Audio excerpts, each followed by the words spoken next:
Over the years, we've used graham crackers in all kinds of recipes. You know, we've crushed them and mixed them with melted butter to create the die-for crust for everything from cheesecakes to homemade pies. And everyone knows that if you sandwich a chocolate bar and a toasted marshmallow between a couple of them, you end up with ooey gooey s'mores.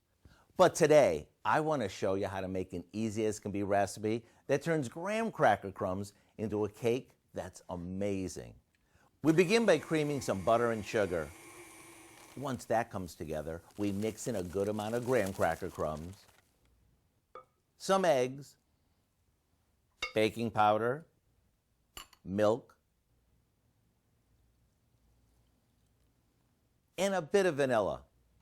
Now, after stirring in some coconut and pecans, we spoon this into a baking dish. Over that goes a pineapple glaze, and into the oven it goes to bake.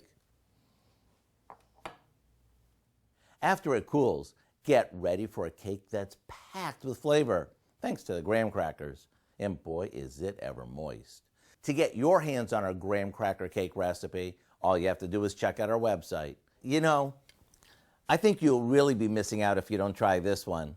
I'm Howard with Kelly in the Mr. Food Test Kitchen, where today we found a sweet change of pace way for you to say, ooh, it's so good.